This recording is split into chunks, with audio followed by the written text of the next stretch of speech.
Over the past 5 years, I quelled my strange addiction to all things social media. Now I own 118 cars, 20 skyscrapers, 37 elephants, and 3 toaster strudels. And I have property on the planet Jupiter! Yeah! But on a serious note, life has been pretty chill, and I wanted to share my experience with social media and maybe by extension, my relationship with the internet in general. So let's start with this. So let's say that you're in the middle of your typical work week and you're walking down the street, and then all of a sudden a notification goes on your phone and it vibrates and it tickles your freaking cargo pants or whatever, and all of a sudden all your attention is either, checking the notification on the home screen or the lock screen, or you're trying to put your phone away. And it kind of made me think really hard for a second. And then I flatulated. But that's not the point. The point is the element of your focus, your capacity for focus, has always been there. And if we think about this some more, you're scrolling through a lengthy wall like 500 feet high, and you're looking through the pictures and videos as if you're on Adderall. But viewing pictures and videos were never the type of the more fruitful and flourishing ends of your desire that you wanted to direct your focus towards. So I forgot where I got this from, but he explains that you have a script, which in this context, and I'm paraphrasing here, is the internal wiring of your nervous system that sort of dictates how you function and interact with the world by default, whether this wiring is from your ancestors from yester millennia or the sociocultural norms of your contemporaries. And if that script is interrupted, then focus is created. In the context of social media, this was kind of like the major part of my divided and fragmented attention. And around 2021, I was getting really serious about getting rid of all the social media platforms as much as possible. Thank goodness, because the first thing that I immediately thought to myself was, I don't have to deal with the absurd amounts of simultaneously dumb and arrogant people. And upon knowing that, it was kind of the first time that I took a long and intentional breath of relief in a long time. Then came the slew of questions that were revealing themselves in real time. What would I do with the time that I would have spent aimlessly scrolling? How would I keep up with friends? Where would I go to stay up to date with current events and pop culture? What is everyday life going to look like as a result of this decision?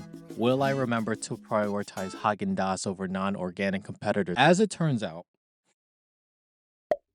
life is pretty much the same, honestly. A bit less convenient, and I'm talking about 2-3% less convenient, but it's way less stressful with way fewer problems to deal with. And I'll explain. Well, at first, the transition from frequent social media use to barely any use at all was not immediate, and my system at the time was still wired for crazy stimulus, and my compulsion to tap on the screen was still there. So I was looking up YouTube and IG from my browser. This was the biggest issue that I've tried to reconcile for a good while, mainly because, well, for obvious reasons, I have, a channel. But other than that, I conceded a while into this that whatever system was created to hook your attention, it's way too good now. There were times when I would log in to IG once in a blue moon just to see if anyone messaged me, and I would end up spending 30 minutes before I was aware enough to know what was going on and what I was doing, and I promptly logged out. It's like when you go to the store and you leave with more items than you came in for because the layout of said store was intentionally planned for that purpose. I like to think that social media is like that, but on crystal meth. I think what helped me in this regard is that I had to develop a disgust for scrolling through these platforms for a period of time. Another thing that I had to deal with was this mass exodus of most people that I knew, and it sucked. I mean, it kind of stung for a while. These were people that I had cool memories with, some closer than others, but ultimately they were friends of proximity, and looking back, it's nothing personal. They come and go, but the handful of people that stick around to this day and the quality of those relationships that they and I built and fostered I could say that this is a trade-off that I'm glad I made. Plus, you come to discern who gets to be in your inner circle versus those who you think is more of a fair weather friend, and that's okay. Another thing is that you become more perceptive of the world and you develop a weird satisfaction from looking at mundane things, literally because you're not looking in a singular direction all the time. I still look down at my phone from time to time when I'm waiting for something like my prescription or my food order or my milk tea, and sometimes I check, you know, my channel. And that's kind of a quirky habit that I turn to when I start to feel awkward, but I'm not really doing anything but swiping my thumb to check my empty email. But after that feeling goes away, I tend to look at the interior ambiance of the place that I'm at. Matter of fact, it feels kind of silly to be in a public place and see damn near everybody else looking down, you know? It feels like you were looking down at clouds from like a high elevation, you know? Looking at what others said about quitting social media, they're pretty much on point for the most part in terms of what good it does for you. I really like what this person said about letting your mind mull over things, which is so true. I mean, I went through the same thing where not only did I have more free time, but I also had more free space in my head for something else to occupy. Unfortunately for me, it was like workplace politics and reckless drivers and embarrassing thoughts in my head that randomly decided to replay, but that's another story for another time. But generally, I've been able to process my thoughts and emotions more clearly, and at the end of the day, it's really good to know that I've had more great days than bad ones. So, here are my general attitudes toward the respective social media outlets that I used to frequent. YouTube. YouTube is the singular platform that has integrated into my life the most. I cannot escape this platform entirely. Like, this is the lingua franca of video viewing, and I don't think this will ever change for the foreseeable future.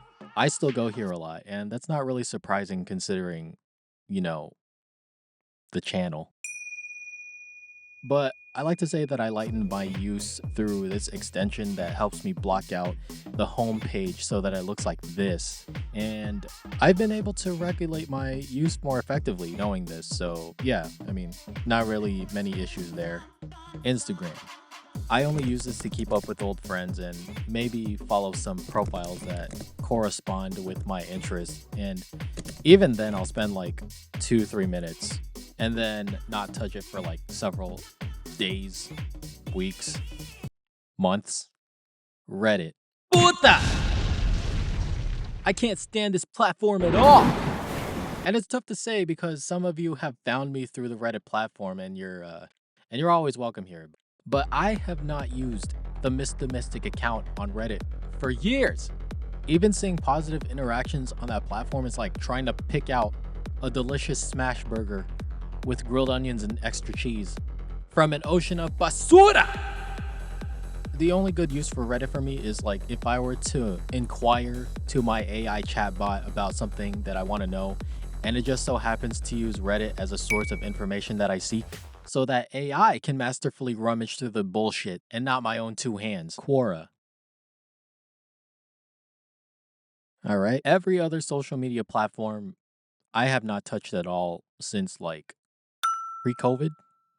So yeah, I mean, it is what it is, and I think that's okay. Anyway, that's what I wanted to share with you all. Um, I'll see you soon on, you know, my channel. Nice.